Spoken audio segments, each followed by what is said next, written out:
All praises to the Most High, Zambi, Yambe Kongo. We give him all the Kimbo, Batondo, to his great works and keeping us through, the days of this week.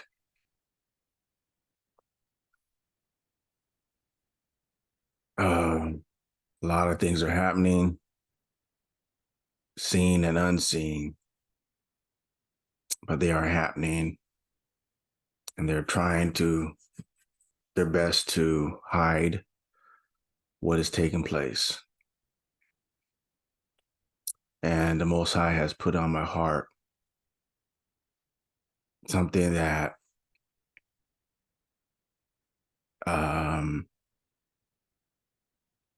my parents used to talk about, but not in the same context. I don't think, not fully. A lot of us are still stuck in this Babylonian system. A lot of us don't realize how stuck we are. And I pray that the Most High awakens all who hears this message, all who listens to this message, that the Most High will open your mind and cause you to receive that which comes forth according to how he gives it to me. He is great. He is great, and he's merciful. But a lot of things are happening really fast, and I really don't believe we have much time to get our affairs in order with him, get our affairs order with him. So I'm gonna attempt to, I know I'm gonna go over a lot of scriptures today, but as I go over them, hopefully the Most High will guide me and give you clear and decisive directions to take to come out of the great whore. And it's not too hard to really identify the whore if you really want to know.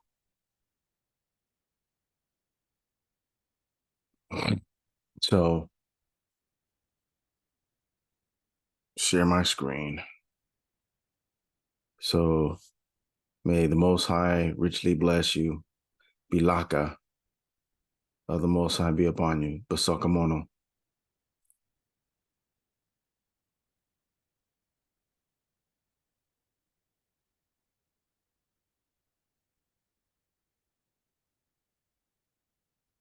Don't want that. I'm sorry. I should usually set this up before.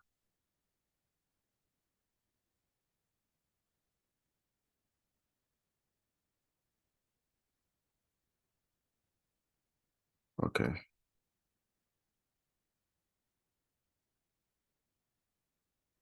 Okay.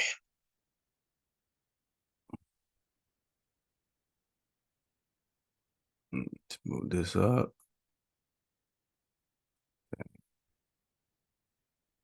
All right.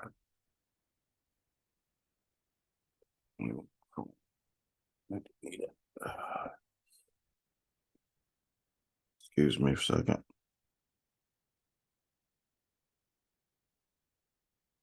All right. Okay, here we go.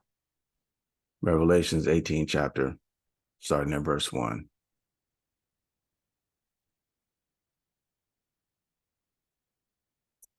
And after these things, I saw another angel come down from Zulu, having great power and the Intotala was enlightened with his glory. And he cried mightily with a strong voice, saying, Babylon the Great is fallen, and is become the habitation of devils, and the hold of every foul spirit, and a cage of every unclean and hateful bird. For all nations have drunk of the wine of the wrath of her fornication. Now, you have to understand the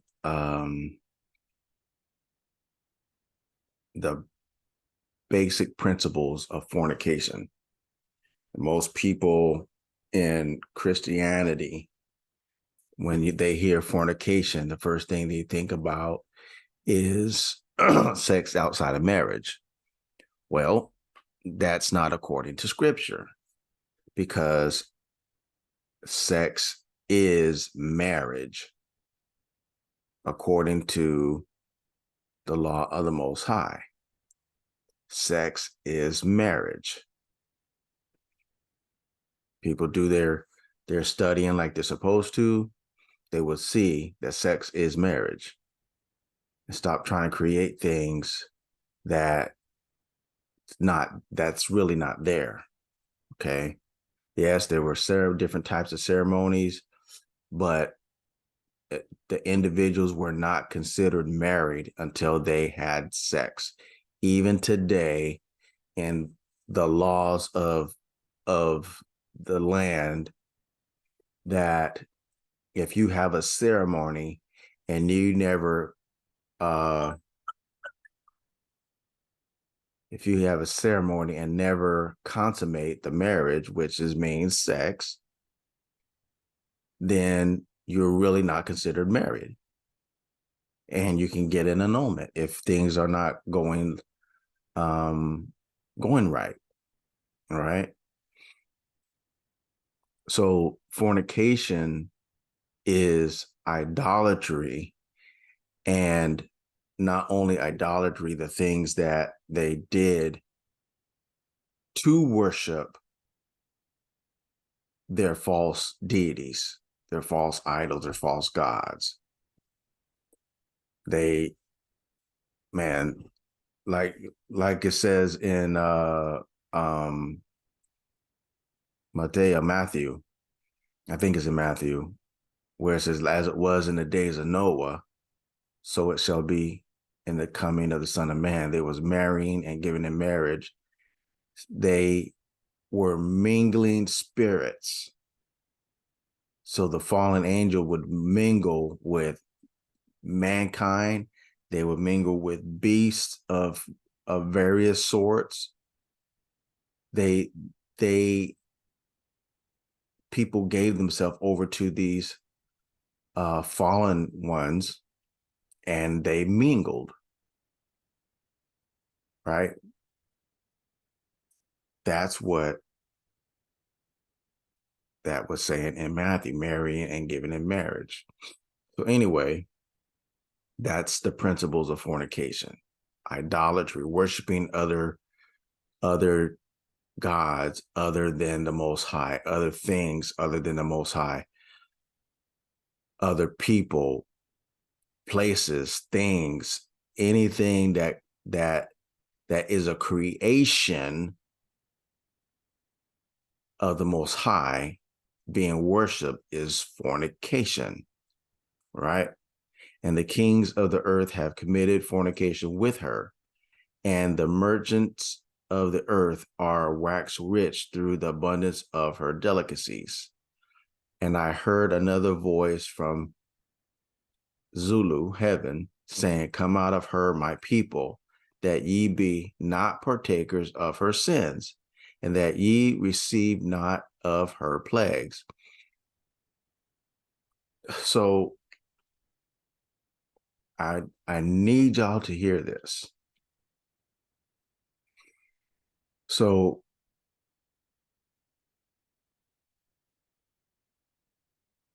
this entity or this power or this great whore, Babylon, Babylon the Great. It's not just the United States. It's not this country, that country. It is a great conglomerate of the world. It is a huge system that has been in place for hundreds, if not thousands of years. The world is Babylon. And the United States is just the enforcer. Now it is the enforcer of the ways of Babylon. So anytime you hear them talking about, oh, this country over here is have a dictatorship like they did to Gaddafi.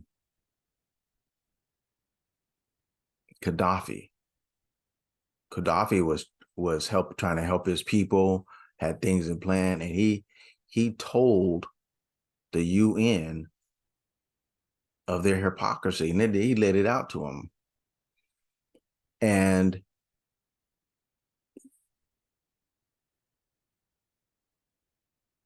they wanted to control this Babylon, the system wants to control every country, every ruler.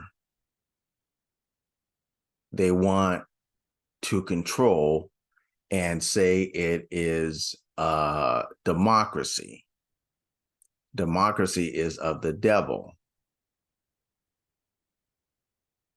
Capitalism is satanic. Democracy is satanic.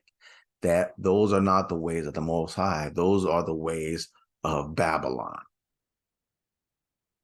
And any country, state, whatever the form of government it is that is tied to the Babylon or the system or the United States, all these different things,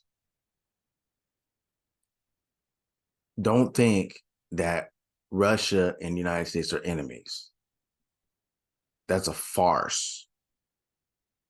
That is a farce. That's a lie. They've never been enemies. It's only been propagated in the military, in the news, that they're enemies.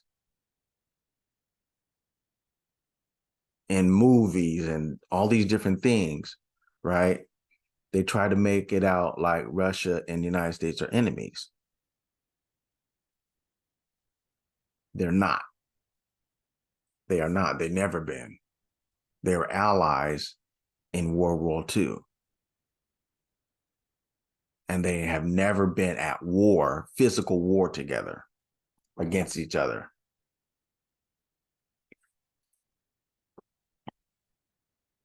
This is part of the Babylonian system. Smoke and mirrors. They're all about smoke and mirrors, deception, lies, control of other people's lands and resources, particularly Africa. That's why Africa has had so much trouble for all these years in every country that they created. They created. And all these puppet rulers or leaders and these puppet organizations they're working for the behest of the system of Babylon, the Babylonian system. And I heard another voice from heaven saying, "Come out of her, my people, that ye be not partakers of her sins, and that ye receive not of her plagues. For for her sins have reached unto heaven, and Yah hath remembered her iniquities. What did I tell you iniquities mean? Lawlessness. So you look at what, this is why I always say it is so vitally important to read and study the law of the Most High. Read and study the Most High over and over and over and over again. Get it down in you that when you see something on the news, you see something in society, all these different things, when you get that word down in you and you start living that, you start living according to his law, when things are said, that word is alive in you, right? When people try to tell you you stop going to work on Sabbath, which is today, the 7th day of the week, not Sunday,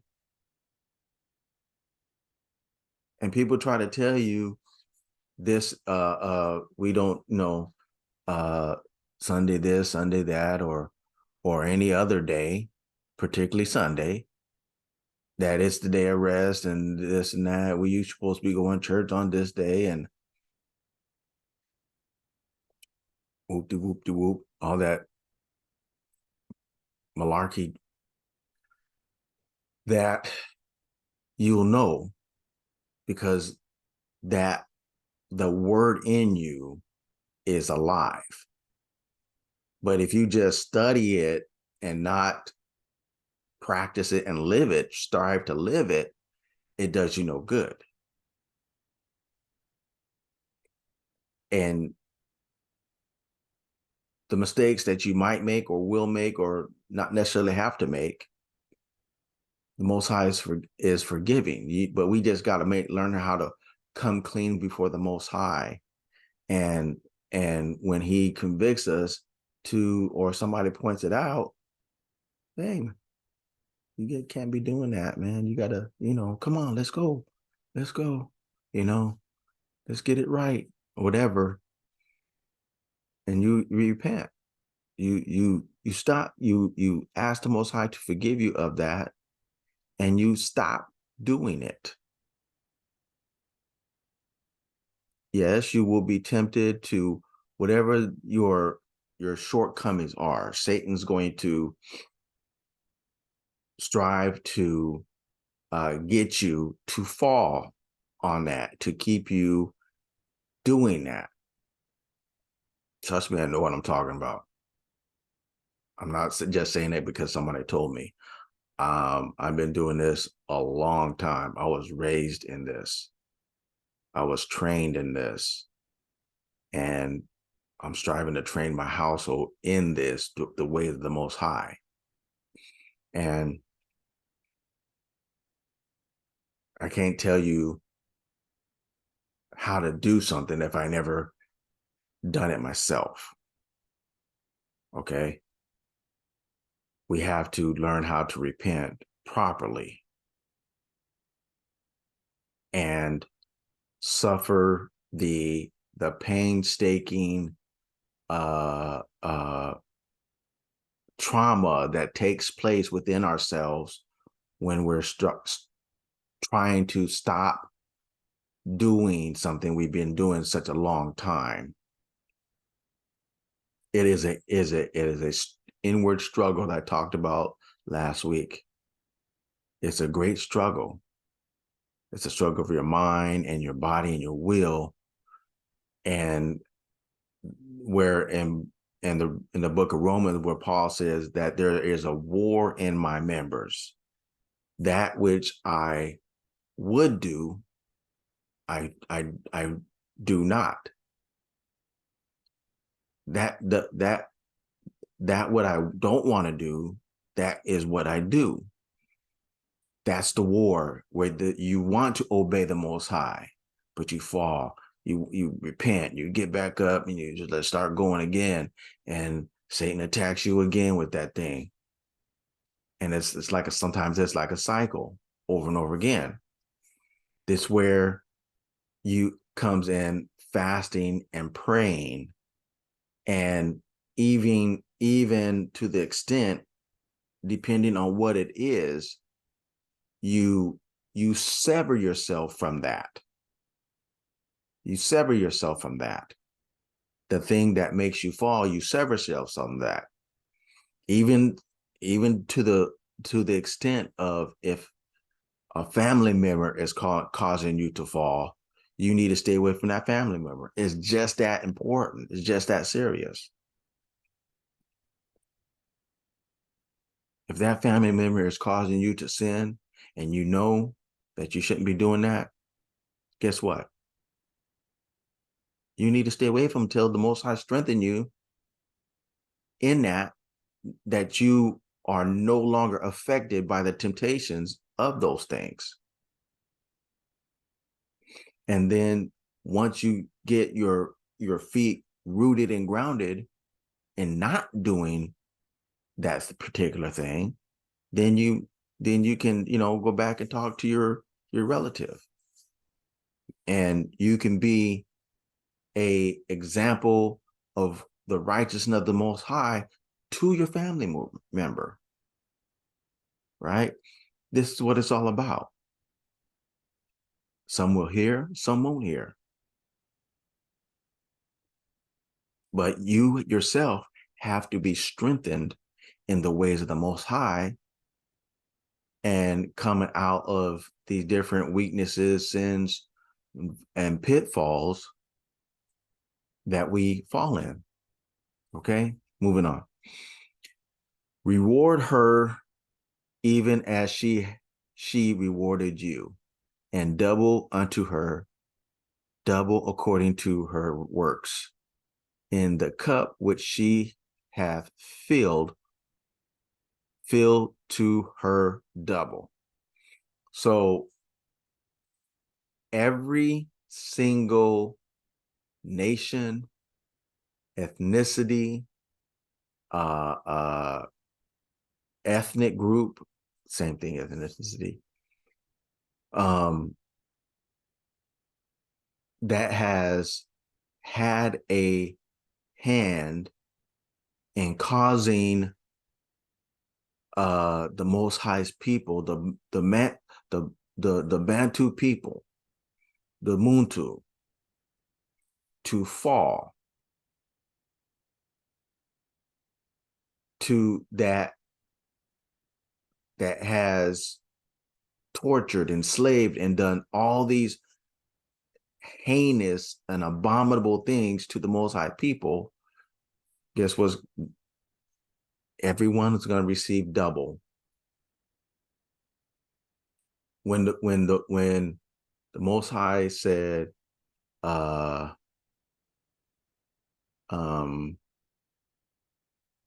you shall reap what you sow. What reaping and sowing?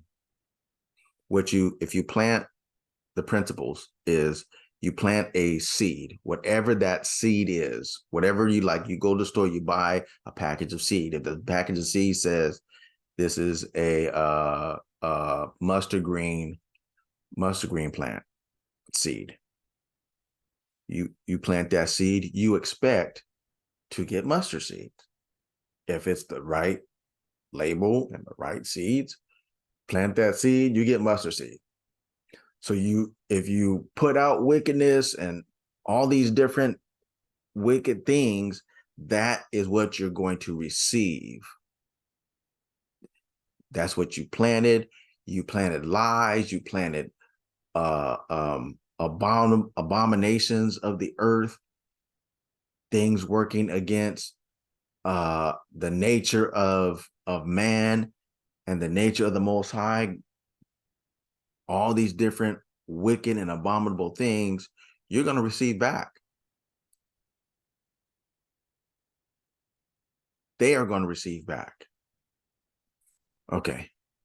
I'm gonna try to move a little faster so I won't be here on so long. Okay. What's that? 5, 6. Okay. How much she hath glorified herself and lived de deliciously, so much torment and sorrow give her.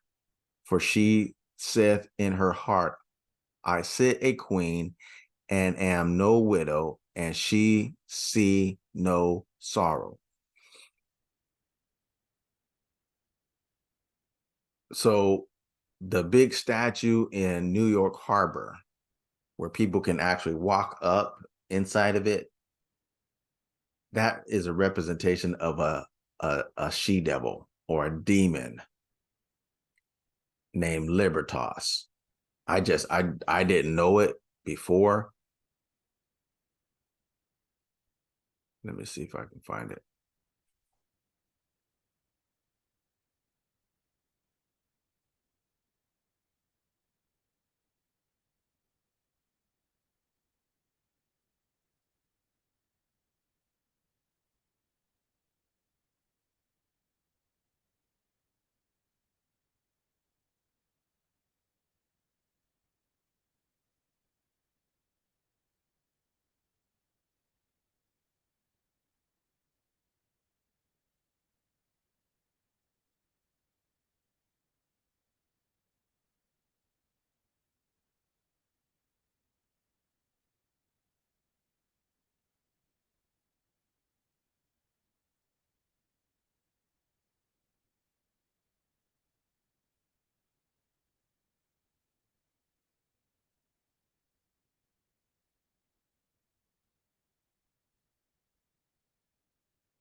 I don't know if I'm spelling it right.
Right there. There's one right there. So you see this right here. This is supposed to be like a halo or a sun. There's one right there.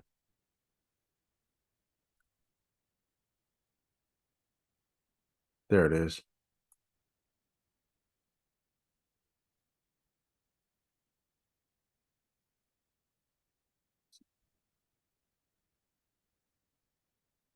That's it right. That was it right there. See? Pagan symbol.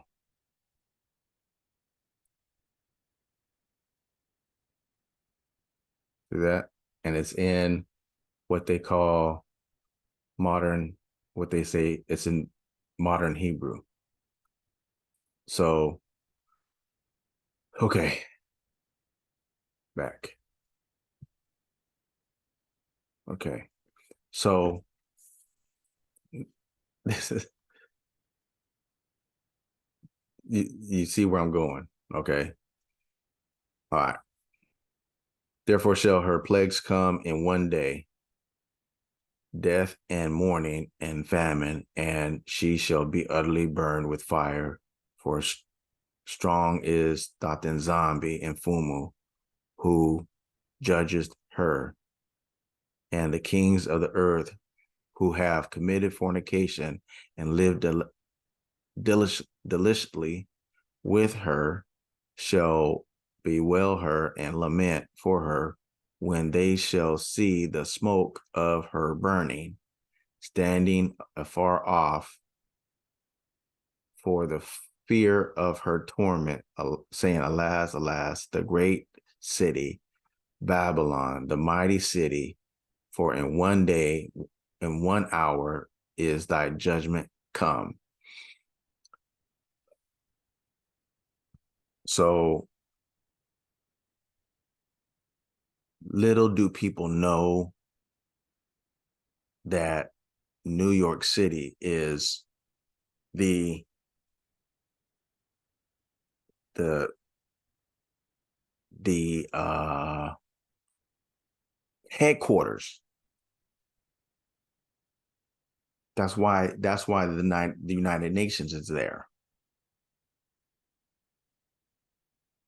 I hope I'm been I know I'm not explaining myself 100% as I really want to, but I hope you get the gist of what I'm saying. So every nation, every country that is attached to the United Snakes, every country that is attached to the Vatican,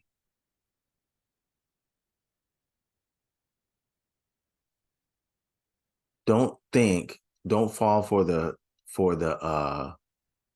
banana in a tailpipe when you see this war going on with Russia and Ukraine, when you see the war against with um,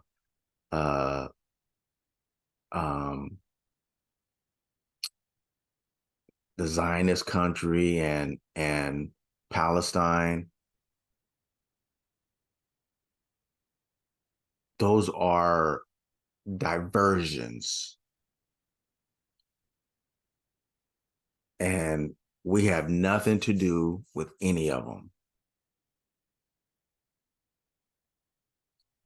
Let them have their wars. Let us focus on getting back to who we are as a people in the righteousness of the Most High's way. Because every Islamic state, all the Arabs, they're just as wicked as the rest of them. And they treated us worser, if you want to look at it like this, than some of the other slave masters, if you want to put it like that. Okay.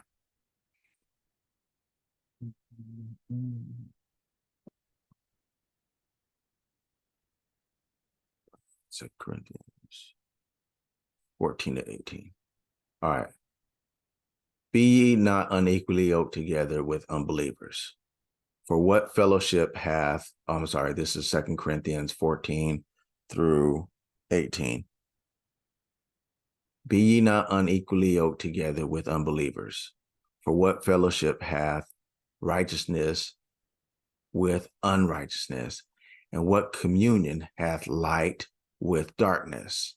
And what concord hath the Messiah with Belial? Or what part hath he that believeth with an infidel? And what agreement hath the temple of Zombie with idols? For ye are the temple of the living Yah. As Yah hath said, I will dwell in them and walk in them, and I will be their infumu, and they shall be my people.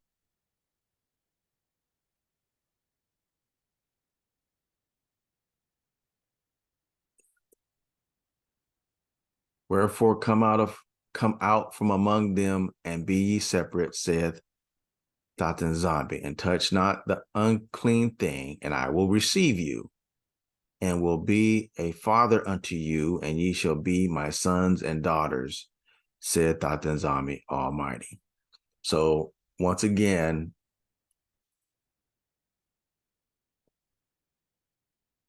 the Messiah was not the only son. We are to be all sons and daughters.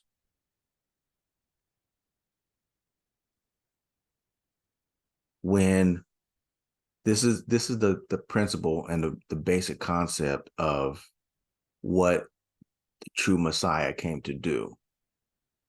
When he came on the scene and he chose out his followers, 12 disciples. The 12 disciples represents the 12 tribes of Isolele, the 12 sons of Yaoundé, right? Judah. And he taught them the way. He taught them the way. And when they were to go out and preach and teach the way, right? When the Most High uses us to win people and they receive the teaching of the way, we come like as messiahs, just like Moses did, Noah did, the righteous prophets. We become as messiahs. Now, true enough, there was only really one true Messiah that lived 100% perfect before the Most High. That lived 100% perfect for the Most High, before the Most High.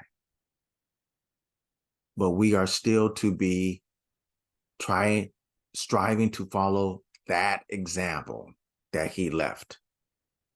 That's the basic concept, right? All right.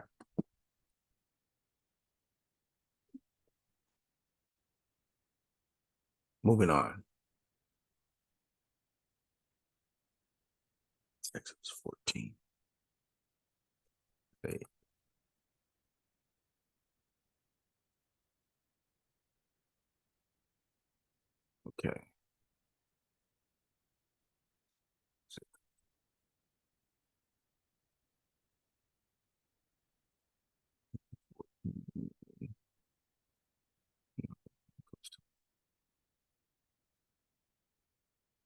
Okay, this is Exodus 14th chapter, starting at the 8th verse to the 14th verse, I suppose. And Tatanzami hardened the heart of Pharaoh, king of Egypt, and he pursued after the children of Isolde.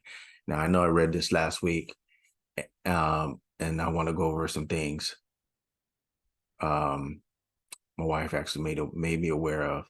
And the children of Isolde went out with a high hand, but the Egyptians pursued after them at all the horses and chariots and chariots of Pharaoh and his horsemen and his army, and overtook them encamping by the sea, beside Piheth, Pihahiroth,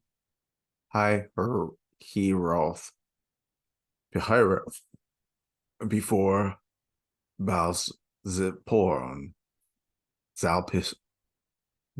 Baal-Bizon. So I think I looked that word up last week and see. Let's see. Exodus 14, verse 9. Okay, let's see over here. All right.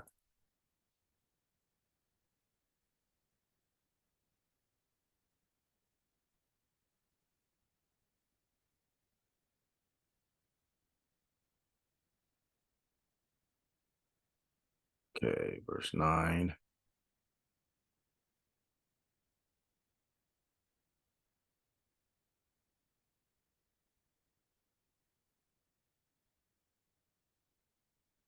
Size. Okay. We can hear this. Strong's H 6367. Bihachiroth. Bihachiroth. Okay. This is the one I really want. Strong's H 1189. Baal Zephon. Baal Zephon. Okay. Baal Zephon. That means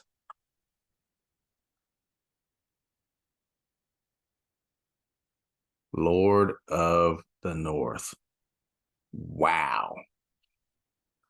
so what's crazy about this is that when you go into Isaiah, that it talks about Satan that said, I will be as the Most High. I will set my kingdom up in the sides of the north. So one of the things we have to understand is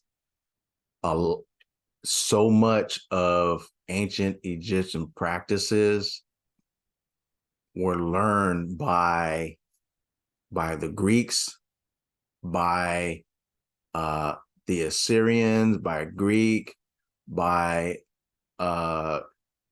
his brother Cush, were learned by the Romans, and when the Romans learned it, it went throughout all the earth, because that's where you get the main secret societies came out of them, came out of Rome.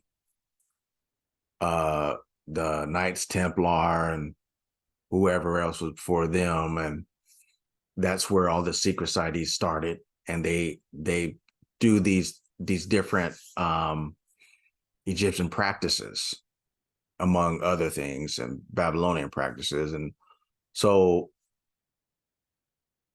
what you have in the United States is a amalgamation of every single kingdom,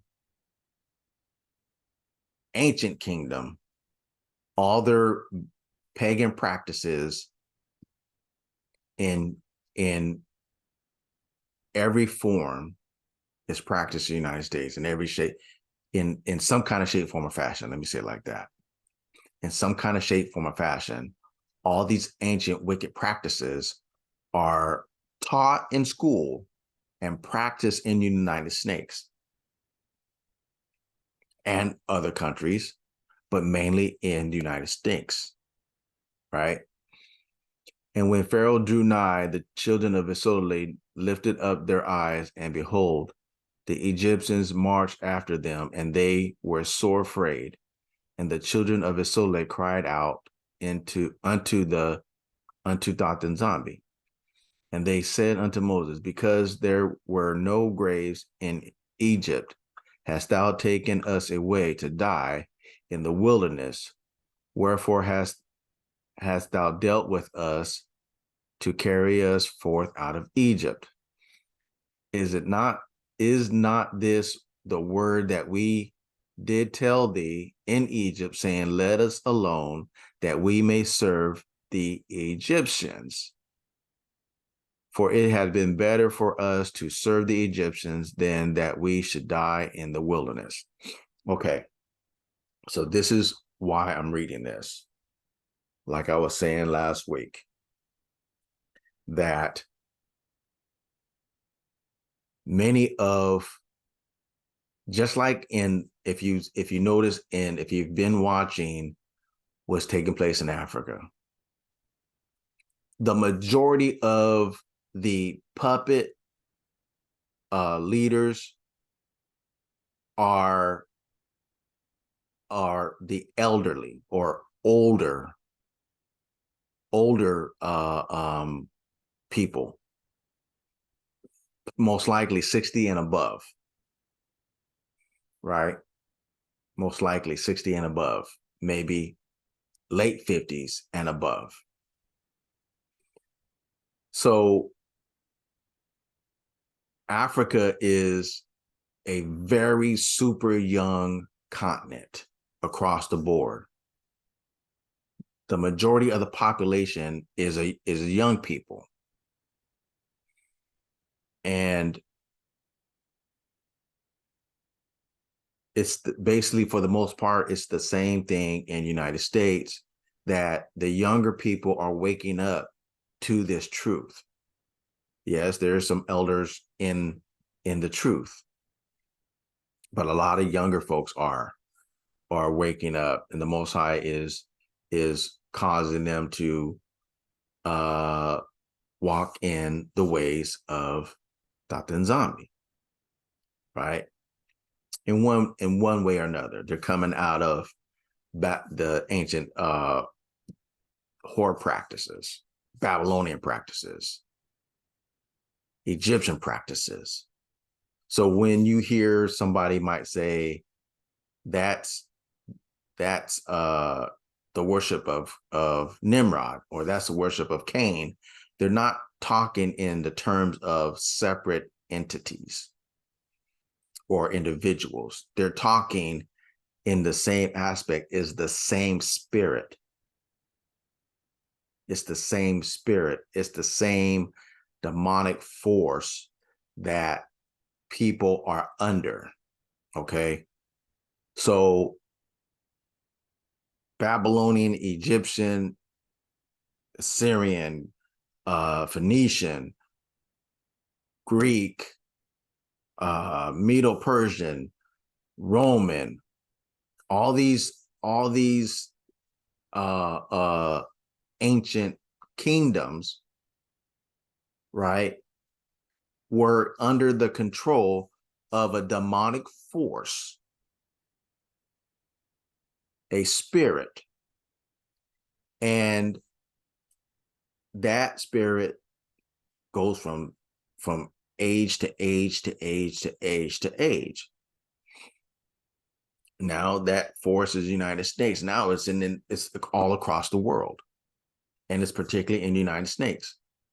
Okay, and so our people that have this mentality, right? This mentality is not this the word that we did tell thee in Egypt, saying, let us alone that we may serve the Egyptians. They don't want to hear the truth. And the Most High is he has, if he ain't already finished it, it's close to being finished, of separating people. Either you're wheat or you're tare. Either you're tare or you're wheat. There's no mingling. That's why we need to learn to discern, learn to differentiate the ways of the Most High and the ways of the world. It's easy to see Christmas, Easter, all these pagan holidays that Christianity teaches, that the school system teaches, that come from if you go back from Roman Catholicism all the way back, you'll find out these main holidays came straight out of Babylon. Came straight out of Babylon, right? So all these, it's easy to see those things. In I think either Psalms or Proverbs says it's the little foxes that destroy the vine. It's the baby foxes, the ones that you can barely see, right? So coming out of those things, for some might be hard, for some might be easy. For me, it was easy because I was taught against them growing up. But if you have the mind, and I told you, here we go again, the desire. I keep saying this. What is your true desire? What is your deepest desire? What do you want to do? Do you want to obey the truth, or you want to continue in a lie? You cannot have it both ways, because if you try to live both ways, the Most High said he's going to spew you out of his mouth. He's going to reject you. If he rejects you, he's not bringing you back. He's not bringing you back.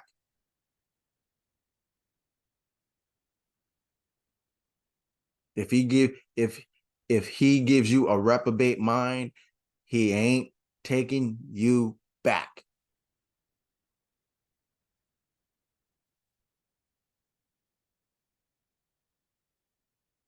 So those that are set in their ways,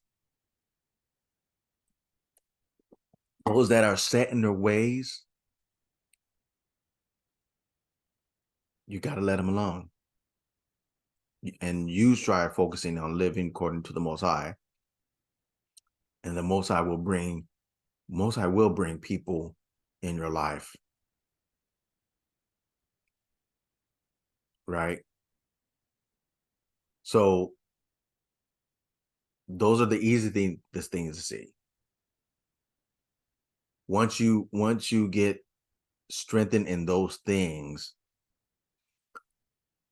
the Most High will slowly reveal to you different things. As long as you're striving to serve the Most High in spirit and in truth, he will finish the work that he started in you. He will finish the work that he started in me. He will finish the work that he started in others. He will finish the work. He will never leave anything undone. All right. Let's see where I'm going to this. All right. 14. Okay. All right. I think that's enough for that one. Hopefully. So people that have this mentality, let us alone, leave them alone. This is where we are now. This is where we are now. Leave them alone. Separate yourself from them.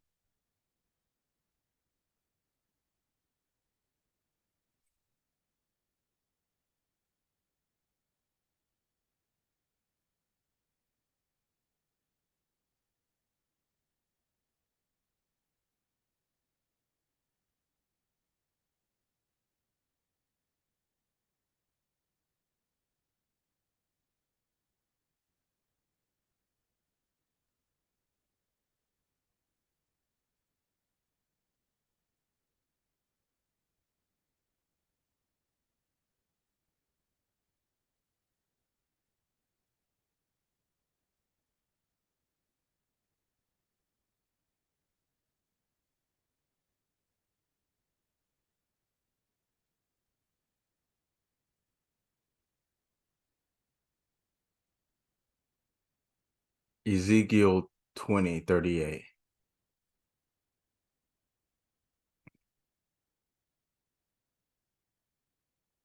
Okay. And I will bring you into the wilderness of the people, and there will I plead with you face to face. Okay, let's see what that word plead means, because it's not, they don't interpret it as it should be. So Pat. Judge. To judge, govern, vindicate, punish. Why not just use the word judge? You see how Satan uses these people to act as lawgiver or judge or governor. You see? So any place where you see where it says that I will plead with you, the Most High ain't like, oh, please act right, please. That's not what that is. Come on now. You're talking about the Most High Yah. And I will purge out, wait a minute, where was I? And I will bring you into the wilderness of the people, and there will I plead or judge you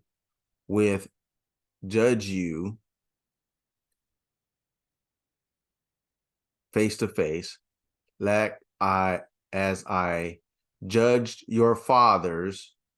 See, it has a different tone to it now, doesn't it? Has a different ringing. Like as I judged your fathers in the wilderness of the land of Egypt. Didn't he judge them? He didn't plead with nobody. He told them what to do, and if they didn't do it, they were judged.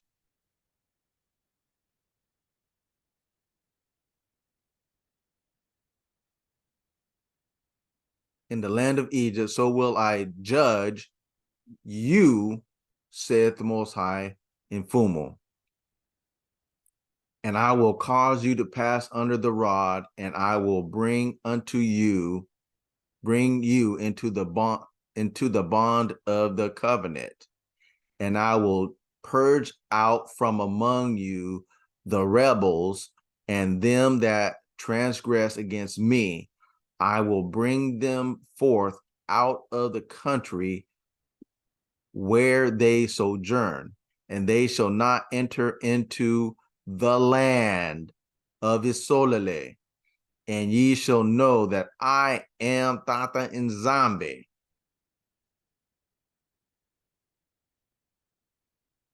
When he said purge out,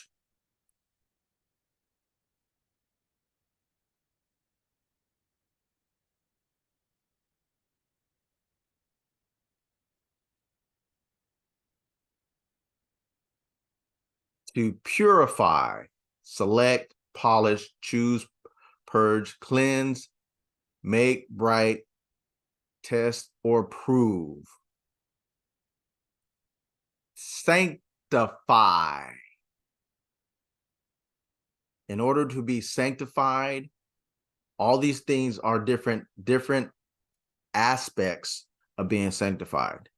Cleanse, purge, chosen, select, purify. All right. So he's going to sanctify us as an entire people. And those that rebel against, that was rebels are, those that rebel against his way, that are among us, that has this mentality right here, he's going to get rid of them. Just like he did our forefathers that rebelled against Moses in the wilderness. That's the simplicity of it. That don't want to go along with his program. If you don't want to go along with his program, he's going to get rid of you. It's just that simple.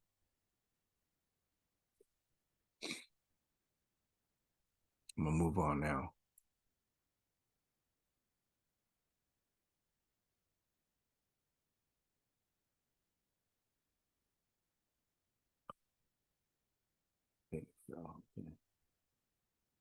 This is Exodus 19, 1 through 6.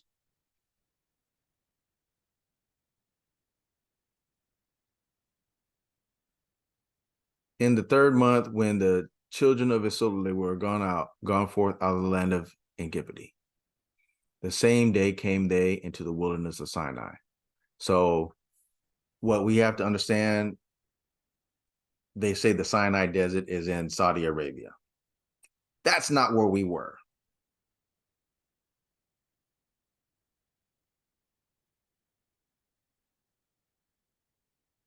We was heading toward the Congo. If you know your geography, we was headed towards the Congo. And the sea that we crossed was the Nile, the Sea of Reeds. Okay. And they were departed from Rephidim and came to the desert of Sinai and had pitched in the wilderness, and there Isodale encamped before the mount. And Massa went up unto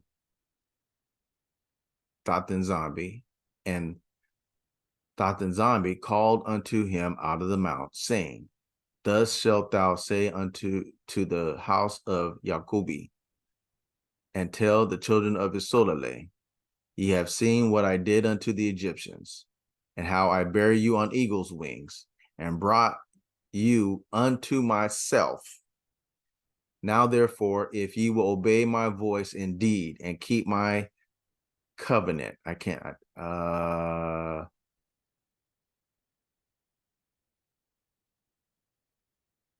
see. I need to pause.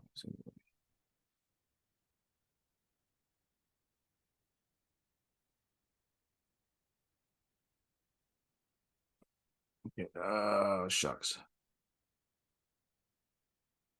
Okay, wait a minute. It's not working out like I want to.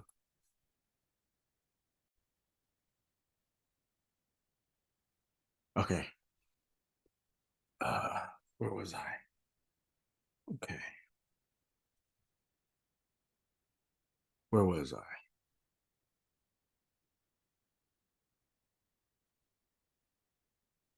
Exit 126. Okay.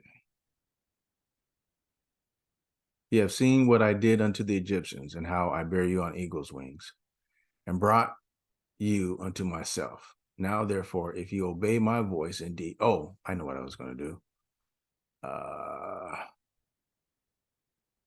Don't see that word covenant. I'll never mind. Never mind. Okay.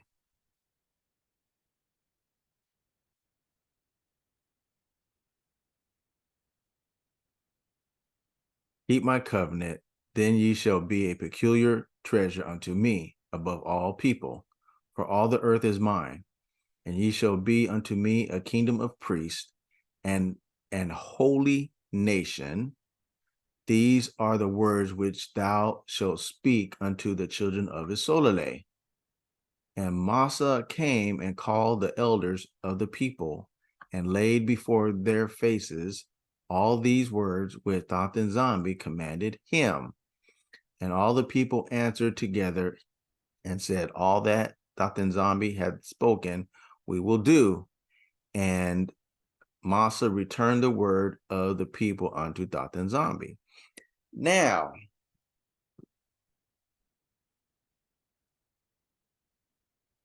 when you say the Most High lays something before you,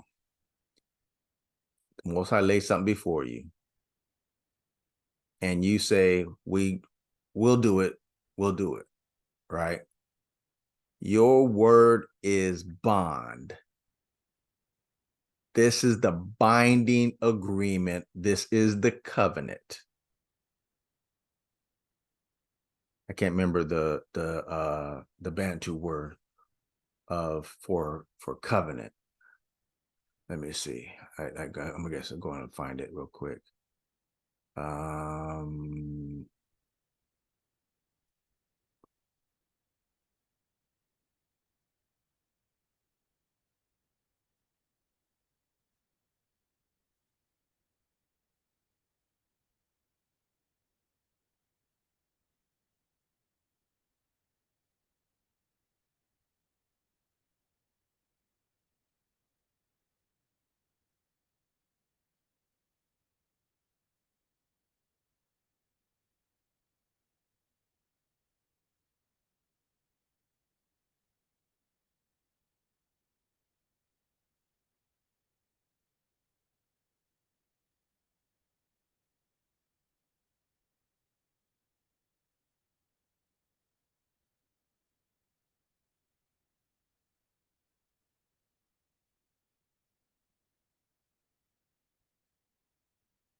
Okay, let me bookmark this one.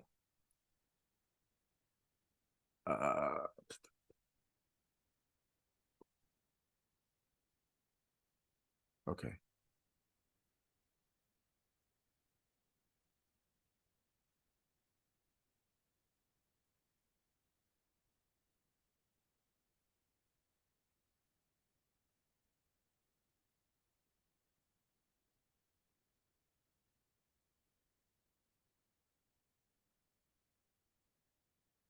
COVENANT. ENANT.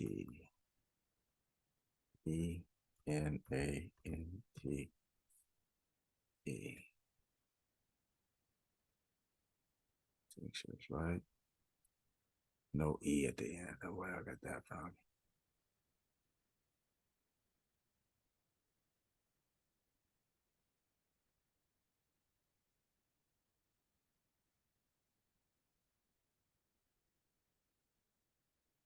Man, they jacking this thing up. Let's see.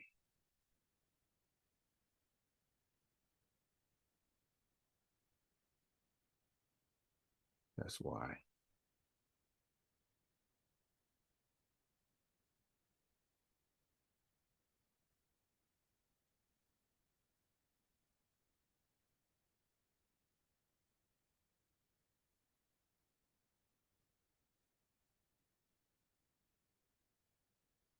Okay. Kuwakana. There might be more. I don't know.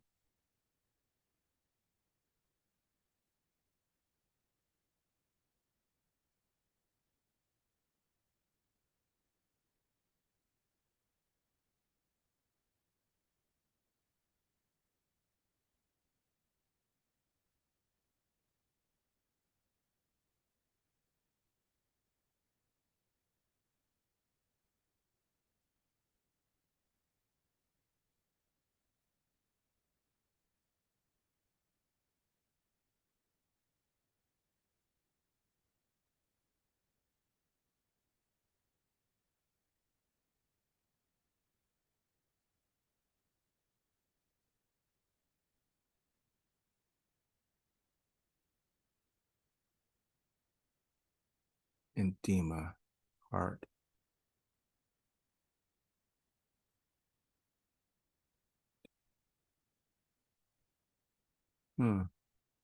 Okay. Let's see.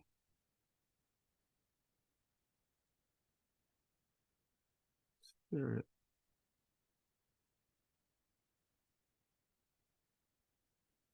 Oh, it's right there. Inguacana. Okay. All right. Spend enough time on that. Okay. Now, therefore, if you obey my voice and keep my covenant, then ye shall be a peculiar treasure unto me above all people of the earth. Above all people, for all the earth is mine. And ye shall be unto me a kingdom of priests and holy nation. These are the words which thou shalt speak unto the children of Isolale. And Masa called it, okay.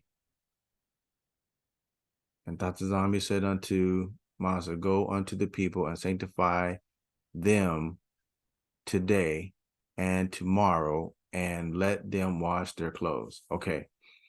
So before he spoke unto Masa,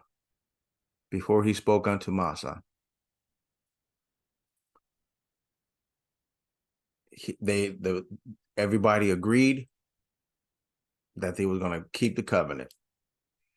And he brought the word back, and I said, okay, so this is what you're going to do.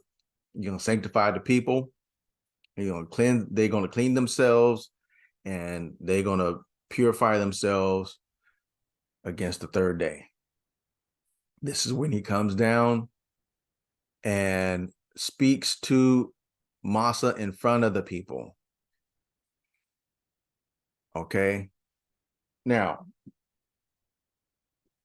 we are not like other people.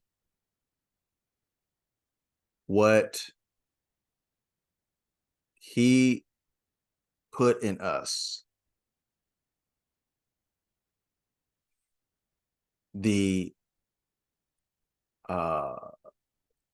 Mwanda that he put in us, although sometimes it is like dormant, or is not raging, or it's not active,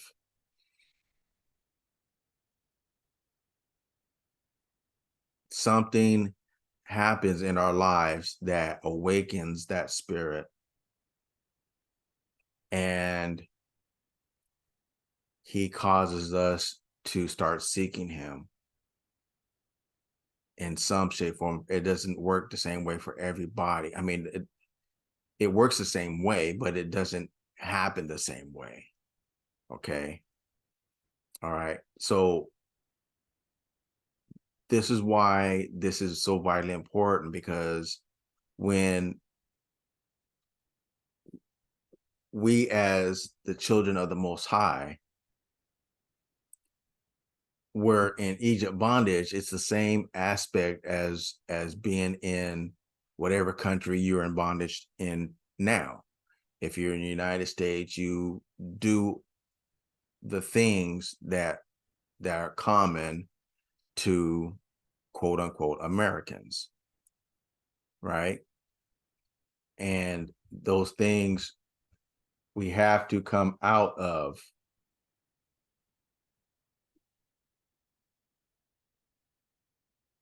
We have to come out of those things, all those wicked and evil practices that we have to come out of.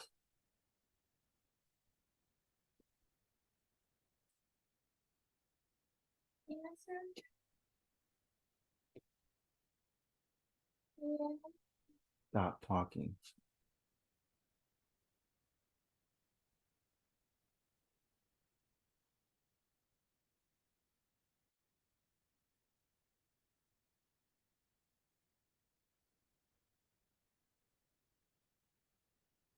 It's special.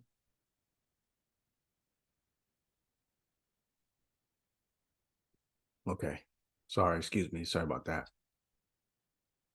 So we have to come out of those the things that the indoctrination process that we went through is the school system. From everything. So this is how this particular system works. That the idea that we didn't know how to read English. We knew how to read, right? Because we had our own scrolls. We knew how to read, but we didn't know how to read English. So the ones when we were in slavery in America, and I'm pretty sure it was the same principle process wherever we were scattered. Just so, and this is where I am. I'm in the United States, or United Snakes. So the ones that had this mentality, let us alone and we will serve the Egyptians, right? The ones that were in bondage with this mentality, right? They became the ones that the enslaver would use to keep control of the people. Then once they developed the slave Bible, this is what you're not allowed to read, not allowed to read, not read. It's a law that you can't read, right?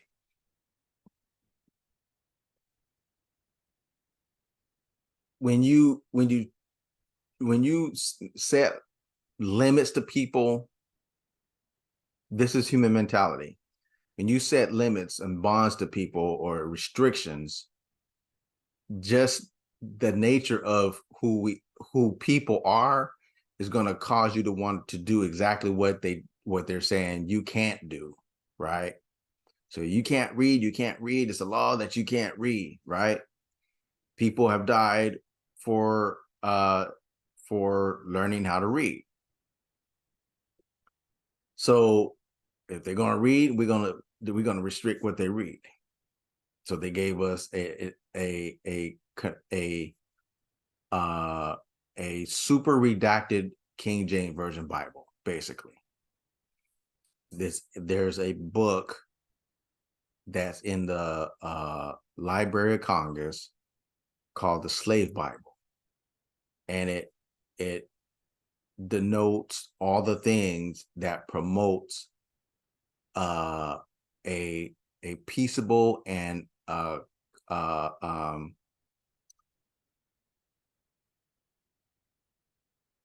cooperative slave, right? All those different scriptures mainly in the New Testament. Okay. That's what they use that, and those individuals that were our people had that mentality. They use as preachers. This is part of the indoctrination process, right? This is why when you go to different parts of the South, right, that same mentality to a certain degree is among our people. It's like the South is a different world. It's like Christianity is ingrained in society. There's a spirit that's throughout the South. It's a spirit throughout the South. Even though you don't go to church or anything like that, that mentality is throughout. I don't care, black or white, doesn't matter. It's all through the South. Okay. All right. Come out of her, my people. All right. Leviticus 20, 22 to 26. Leviticus 20, 22 to 26. Ye shall therefore keep all my statutes and all my judgments, and do them, that the land whether I bring you to dwell therein spew you not out. So when the land does not produce food, sustenance, and you have to go somewhere else that the land will produce, it's spewing you out, because the land knows is a living organism. It's a living thing that the Most High created. Everything the Most High created is living. He doesn't create dead things. He doesn't create dead things. Everything he created is living. It has power, it has force, it has all these things, elements to it that brings forth life. And it knows when it's being treated right.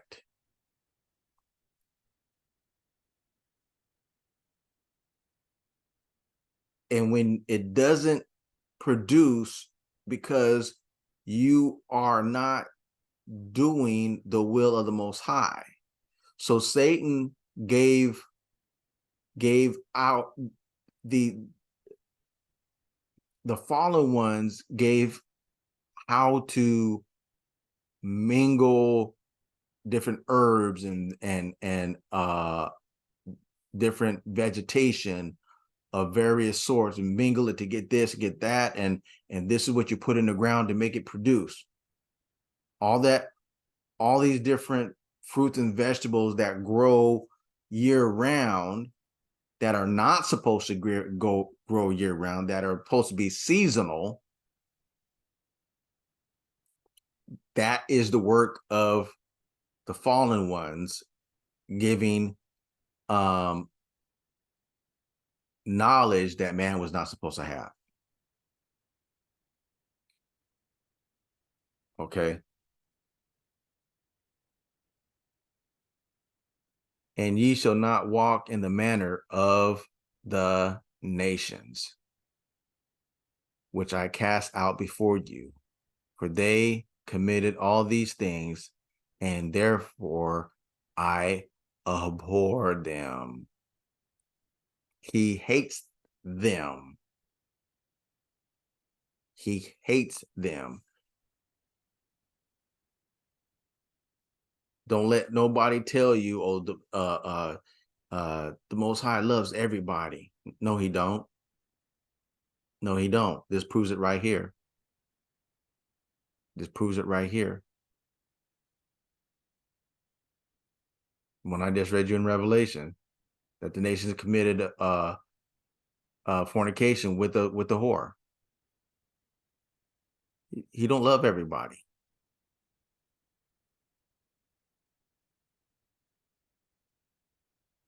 Pay attention to what the word says, and everything that is against the Most High, that's what the nations do. That's what the United Snakes do. That's what they promote.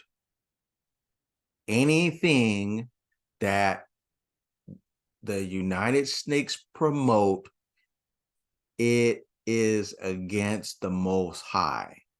If they promote a particular people, that particular people is against the Most High. If they're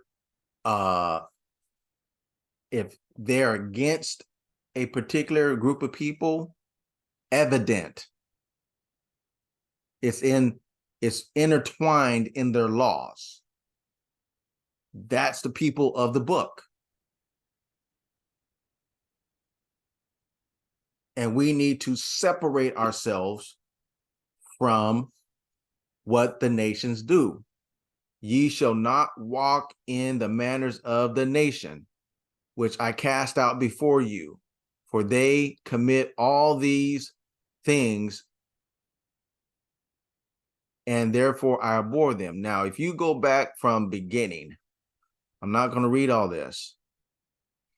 You go back to the beginning and go all the way down, read all this. Leviticus 20, all the way down, you'll see exactly what he's in reference to.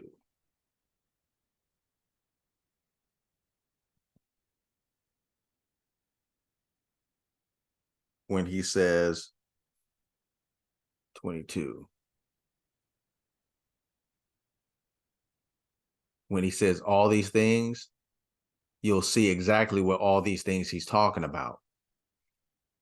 They're abominable things. Men with men, women with women, sleeping with animals, state of Oregon,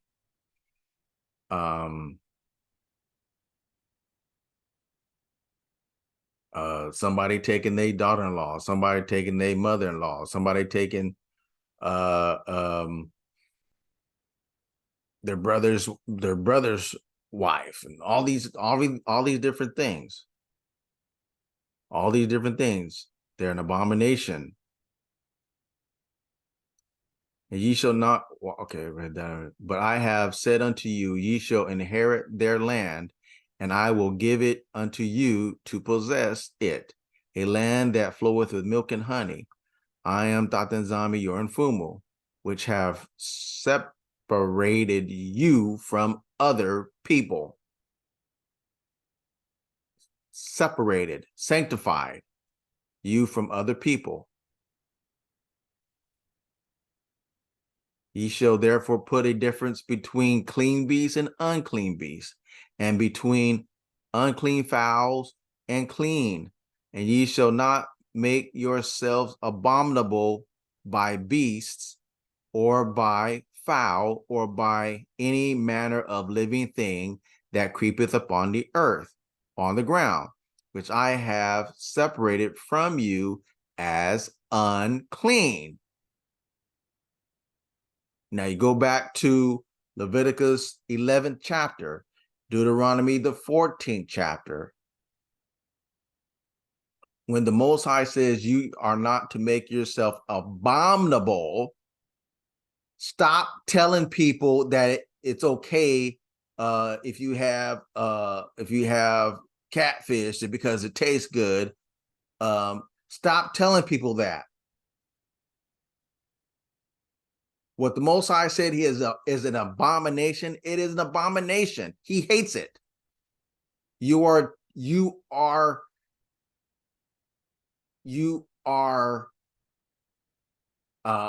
profaning the temple of the Most High. It is the same exact thing as when the Greeks came into the temple and sacrificed a swine in the tabernacle when they took it over. The abomination of desolation. It is the same thing.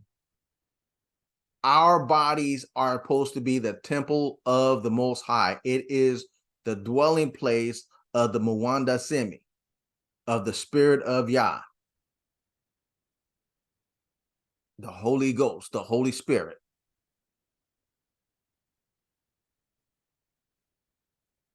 So eating swine's flesh, eating shrimp, lobster, snake, anything the Most High told you don't eat.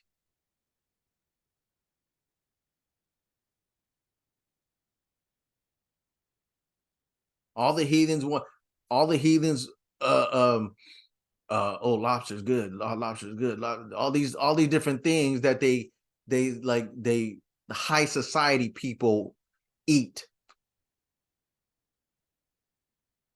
And we follow right after it. And ye shall not walk in the manners of the nation.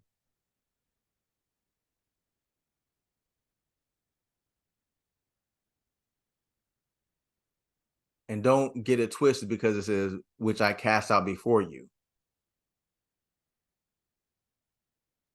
I can show you in Jeremiah where he says, learn not the way of the heathen. Jeremiah, the 10th chapter, verse 1.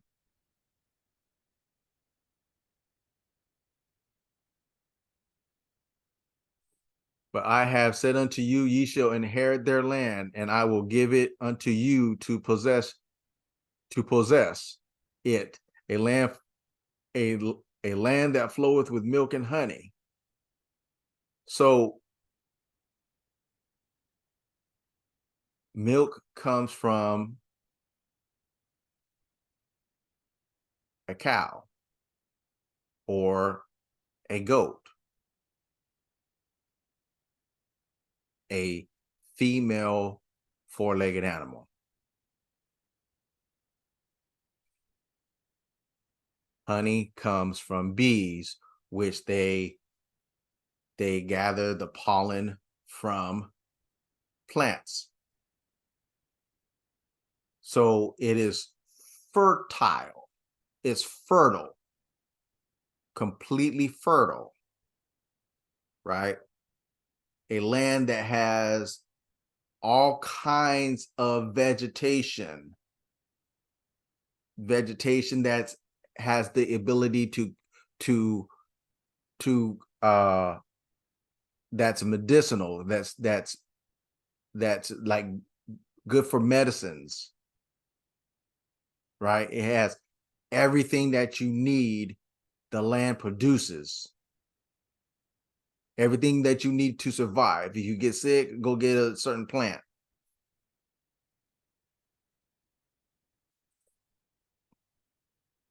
It has livestock, clean animals, and unclean animals that will clean up the refuse of other animals. And the things that we're not supposed to eat are for the cleansing of the earth and the waters. That's what they're for. That's what when he created them, he said, it is good. That's what the good was. That's what they're made for. I hope I'm making this perfectly clear. This is coming out of her, the whore, libertas, Babylon, Babylon the Great, coming out of her. Stop doing these things. Ye shall therefore put difference between clean beasts and unclean beasts, and between unclean fowls and clean, and ye shall not make yourselves abominable by beast, or by fowl, or by any manner of living thing that creepeth on the ground, which I have separated from you as unclean, and ye shall be holy unto me, for I, Tata and Zombie, am holy and have severed you from other people, that ye should be mine.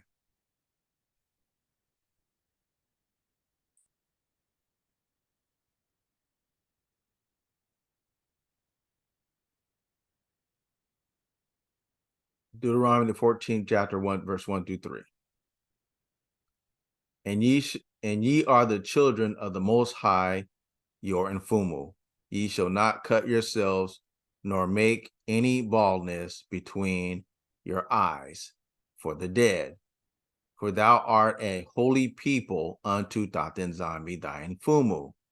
And Tatenzambi hath chosen thee to be a peculiar people unto himself above all nations that are upon the earth. Now,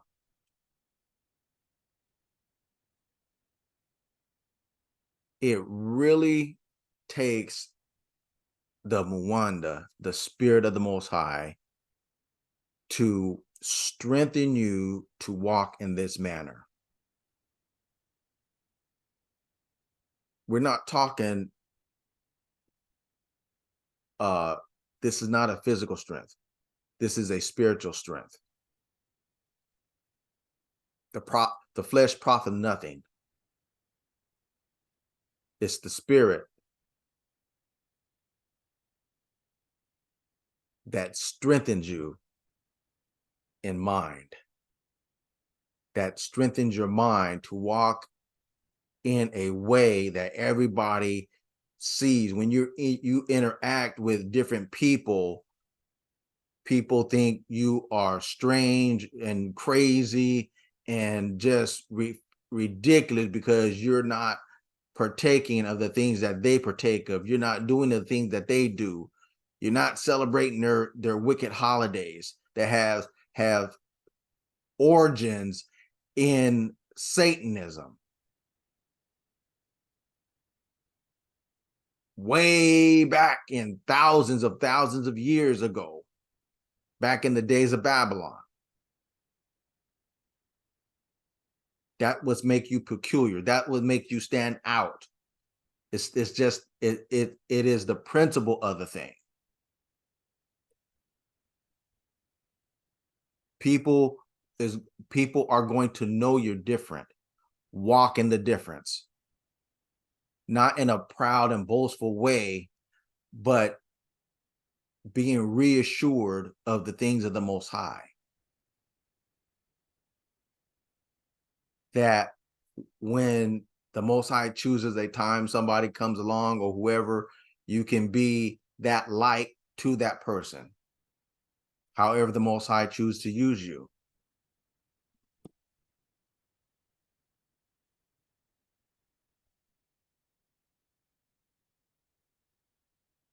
Thou shalt not eat any abominable thing. Okay, this is Deuteronomy, the 14th chapter, and it will tell you all the different clean and clean and unclean beasts, and birds, and water life. Okay, not going into that any further.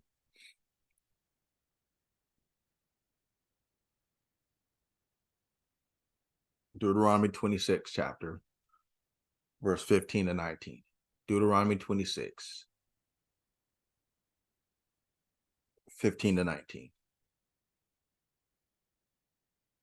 Look down from thy holy habitation, from Zulu, heaven, and bless thy people Isolale, and the land which thou hast given us, as thou swears unto our fathers, a land that floweth with milk and honey. I explained that. This day, Dr. Zami, thy Infumu, hath commanded thee to do these statutes and judgment. Thou shalt therefore keep and do them with all thy heart and with all thy soul.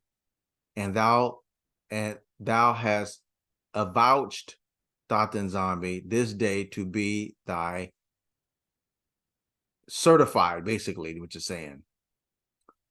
This day to be thy Infumu, as to walk in his ways, and to keep his statutes and his commandments and his judgments, and to hearken unto his voice.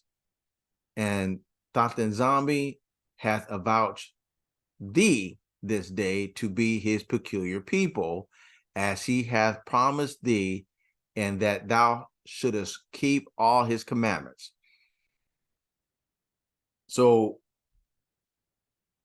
when our ancestor says this, all these things you said to do, we will do. And when Moses took back the word, we certified by our word. Your word is bond with the Most High. Let your yea be yea and your nay be nay. Just it. Let your yes be yes, your no be no. We got to learn not to hem and haw and here today, gone tomorrow. Yesterday, no tomorrow. Before you give an answer, take an account of what's being asked. Take an account of what's being asked, and look in your mind and determine if your answer is appropriate to what is being asked. Either yes or no, yay or nay. And once you make that determination, you give the answer, stick with the answer. It can't be yes today and no tomorrow. Either something is yes or something is no. It's really that simple.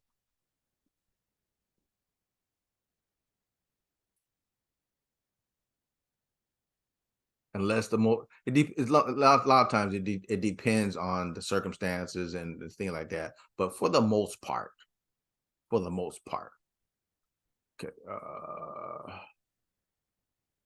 And to make thee high above all nations which he hath made, in praise and in name and in honor, and that thou mayest be a holy people unto Tata Nzami thy Infumu, as he hath spoken.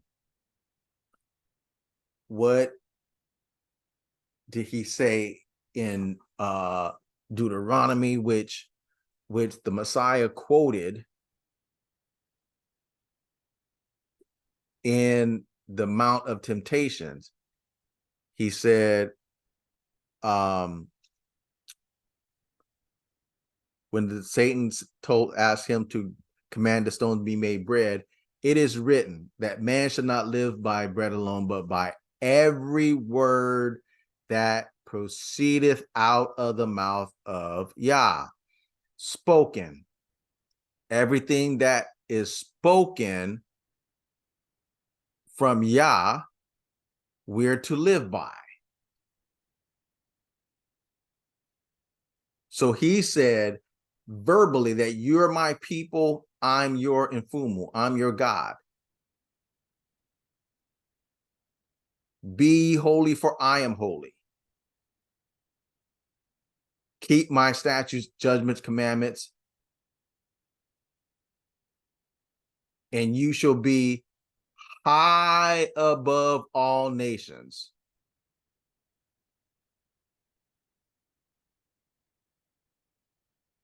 Are we getting it? All right. Matthew 7th chapter, 13 to 14. I'm reading this from the CJB, the CJB. Charlie, never mind. I can't remember it. The CJB. Let's see, 13 to 14. Okay. Go in through the narrow gate. For the gate that leads to destruction is wide, and the road broad, and many travel it. But it is a narrow gate and a hard road that leads to life, and only a few find it.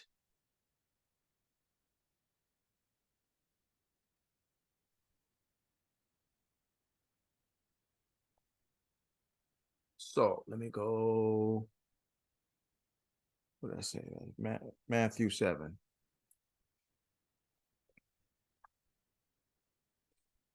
Let's do it like this.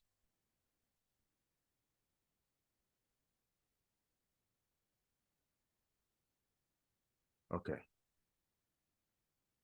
15, 13. Okay.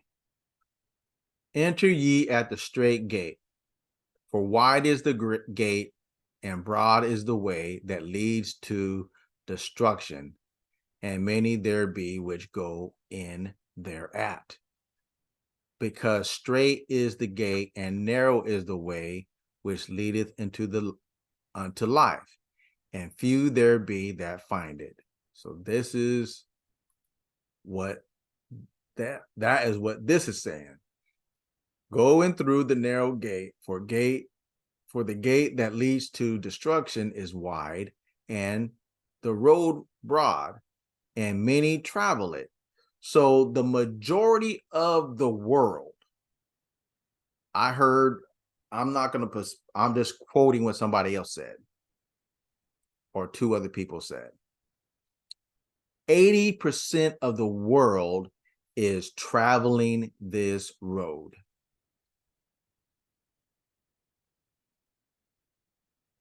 The majority of the world is traveling this road.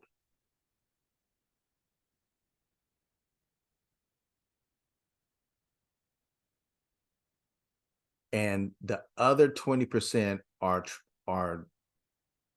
trying to find it this way, but it is a narrow gate and a hard road that leads to life, and only a few find it. The road to destruction is broad and wide. And when you see the majority of people going a direction, you better travel the opposite direction.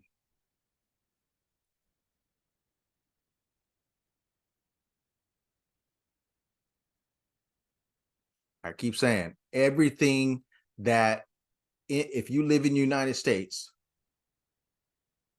no matter where you're living at, if you see the majority of people doing a thing, you better not be doing it. I'm telling you that now. You better not be doing that. Don't be afraid of being peculiar. We're in the world, but we're not of the world.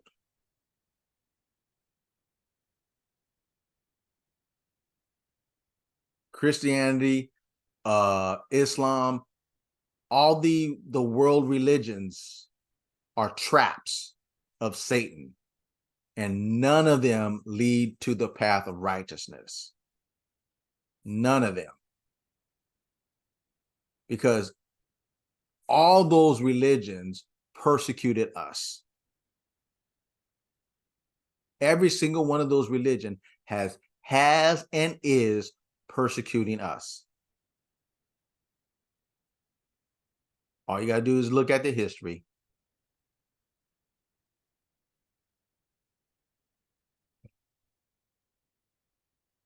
Okay.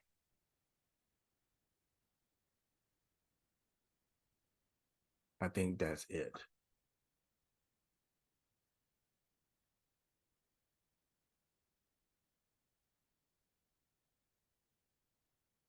Okay.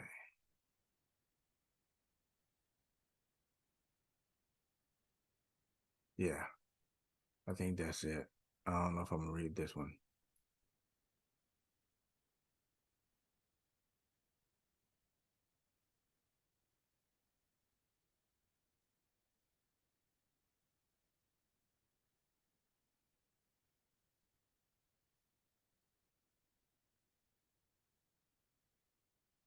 Okay. So one of the things this is Second Peter, the second chapter. So it talks about people that were once righteous and they have gone the opposite direction, right? And it makes a reference to Balaam, which is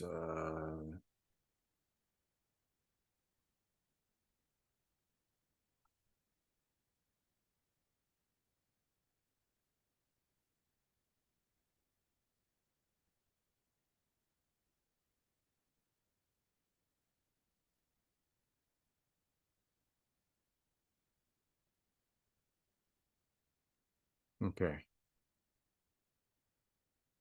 So this is where you find where you hear different ones talking about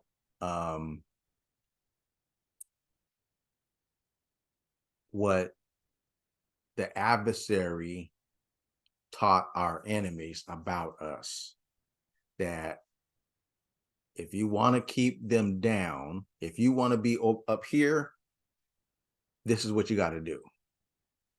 Because if they get together and turn away from what I got you to make them do, then they're going to be up here and you're going to be down here, right?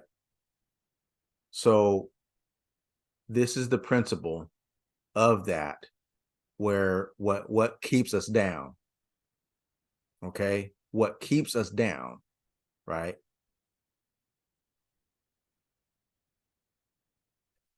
Okay, Numbers 23. And Balaam said unto Balak, build me, okay, let me see. I have to go.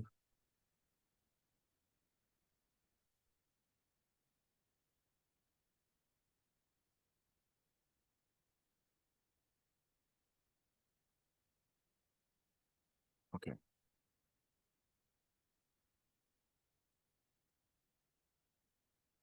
Two. Okay, there it goes. Okay. Okay. Let me go down. So they were going through the land of Moab, elders of Midian. Let me see.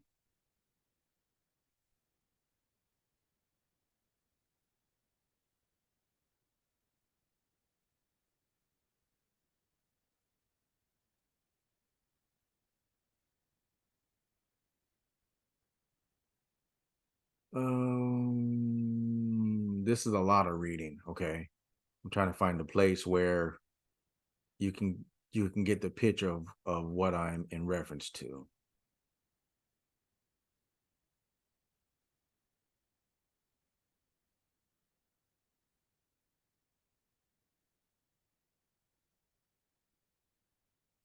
Okay, let's just start here. And Tatanzami came unto Balaam and said, What men are these with thee?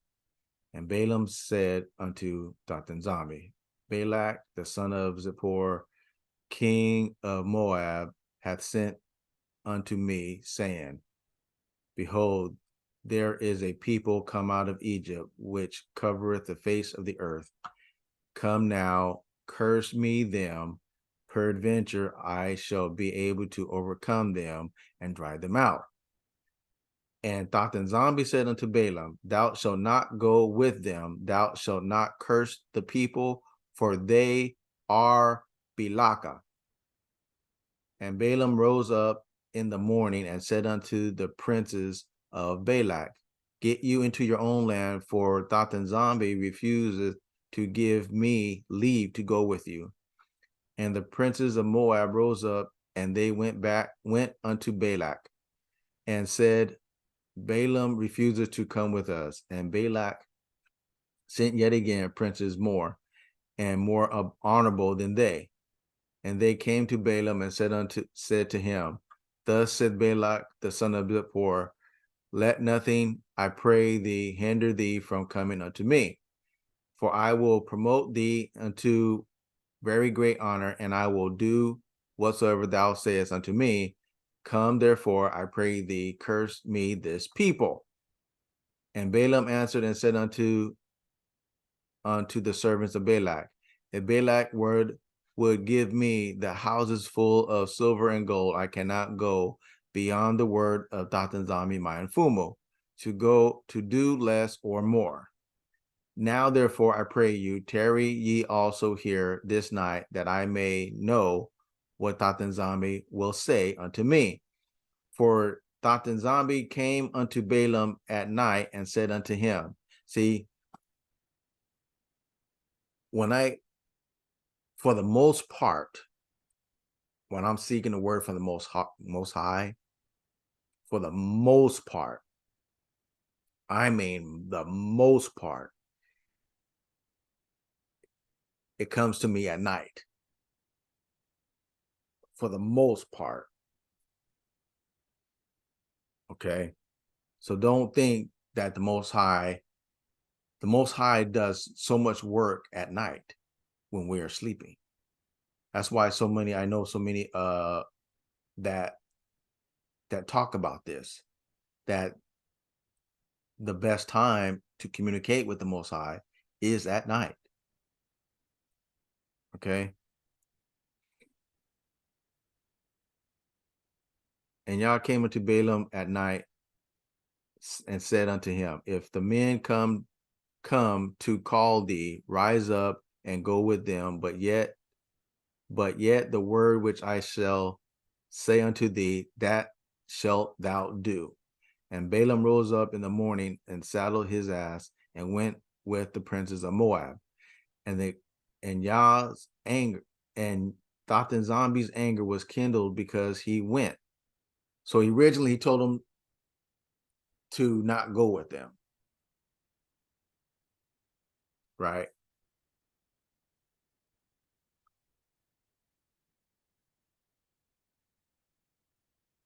And the angel of Zombie stood in the way for an adversary against him. Now he was riding upon his ass, and his two servants were with him.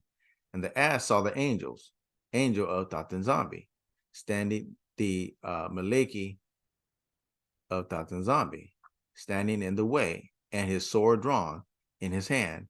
And the ass turned aside out of the way and went into the field, and Balaam smote the ass to turn her into the way. So he didn't see the Maleki, but the ass saw the Maleki.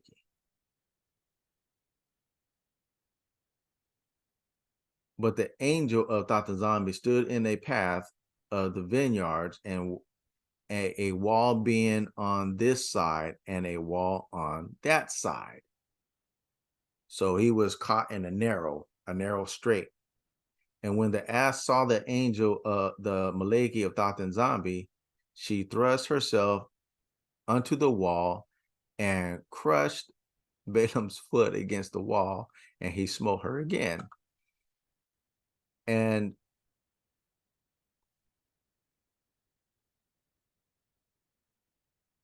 the angel of Thoth and Zombie went forth and stood in a narrow place, and where was no way to turn, either the right hand or the left. Okay. So let's see. And when the ass saw the Maleki, she fell down under Balaam, and Balaam's anger was kindled and smote the ass with a staff. And Thoth and Zombie opened the mouth of the ass, and she said unto Balaam, what have I done unto thee that thou hast smitten me these 3 times? And Balaam said unto the ass, because now this is now it's not a common thing for a donkey to speak. So there's it just kind of shows you how things have been altered. All right, because ain't nobody gonna it's just like all of a sudden like, oh, it's like a common thing, and you ain't show no shock or awe or any, when a donkey is speaking, right? All right. And Balaam said unto the ass, because thou hast mocked me, I would there were a sword in my hand, for now would I kill thee. And the ass said unto Balaam, am not I thine ass, upon which thou hast ridden ever since I was thine unto this day? I was ever wont to do thee so unto thee. And he said, nay. Okay. So anyway, they have this exchange and they go on eventually. And then Thoth and Zombie opened the eyes of Balaam, and he saw the Maleki of Thoth and Zombie standing in the way, and his sword drawn in his hand, and he bowed down his head and fell flat on his face.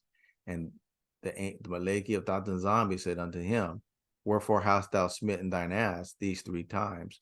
Behold, I went out to withstand thee, because thy way is perverse before me. And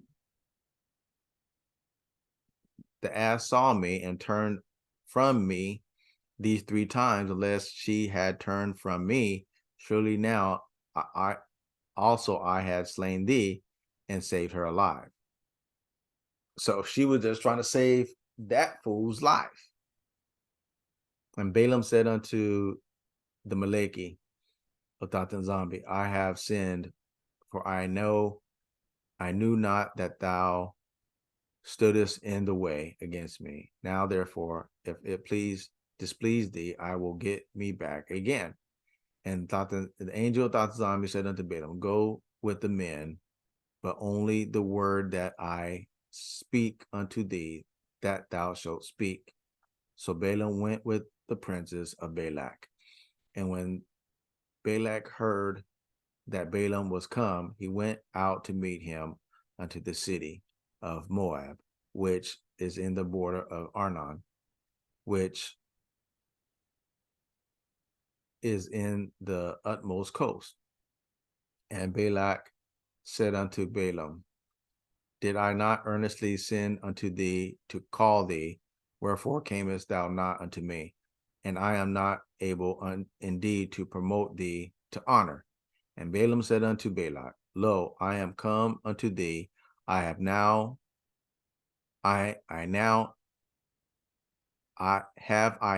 any power at all to say anything? The word of Thoth and Zombie put in my mouth, that shall I speak. And Balaam went with Balak, and they came unto this place right here. And Balak offered oxen and sheep, and sent to Balaam and to the princes that were with him. And it came to pass on the morrow that Balak took Balaam and brought him up unto the high places of Baal, that thence he might see the utmost parts of the people. And Balaam, I had to give you pretext.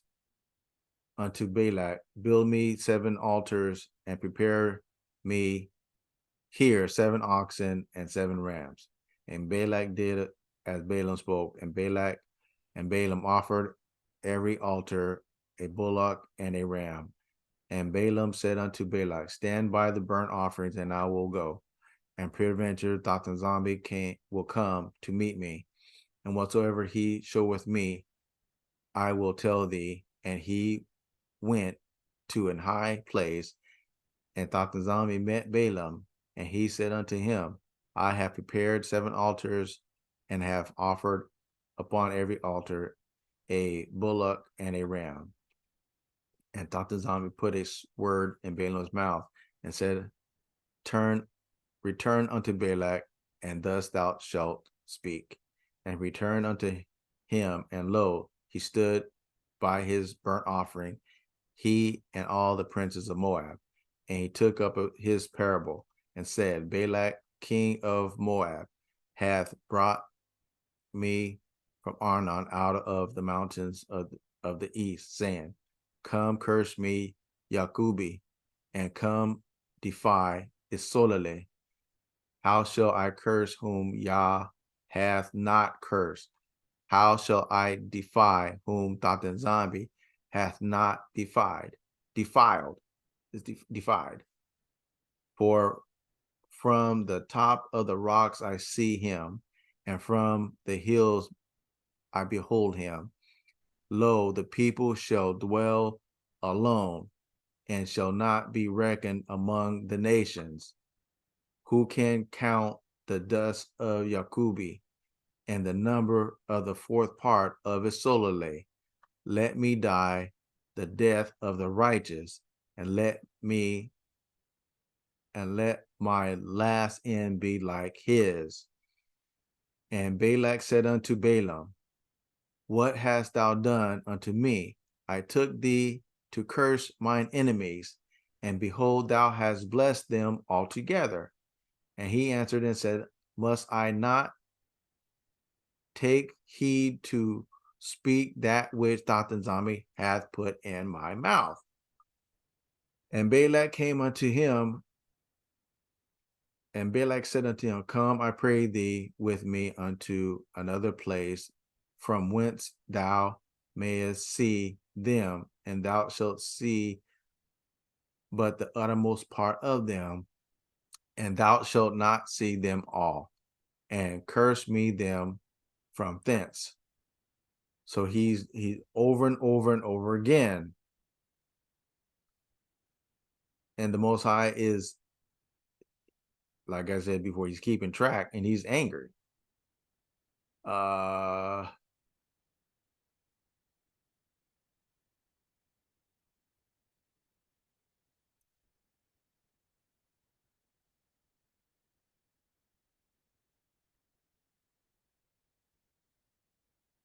Okay.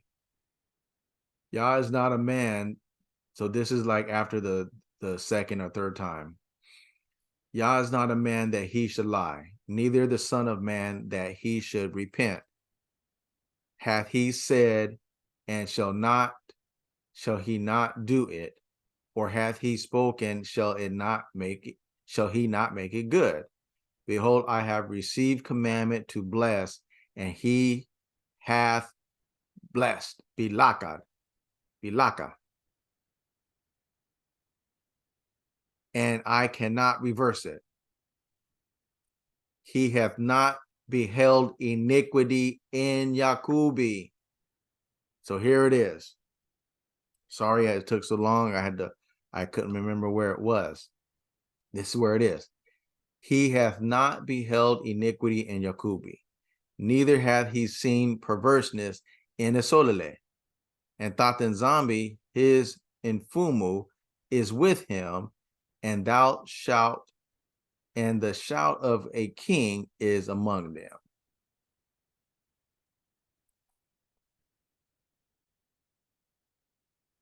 Okay. So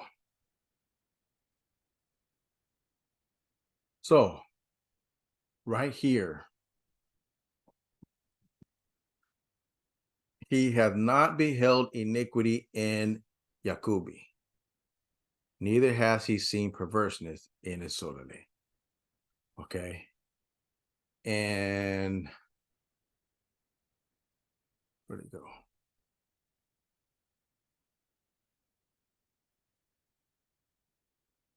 Oh. So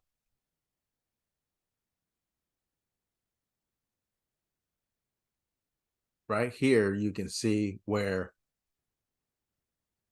as long as we as a nation of people kept the law, statute, the covenant of the Most High, as long as we as a people kept the covenant of the Most High, there was nobody, no nation, no enemy, both physical or spiritual, that was able to stand against us.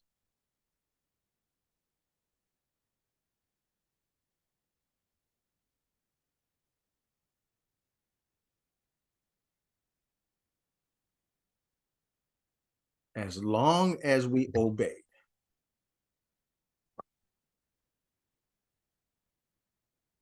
And the Most High has blinded the minds of so many people that they even refuse to see the simplicity of keeping the laws, statutes, and commandments of the Most High. They refuse to stop doing heathenistic ways.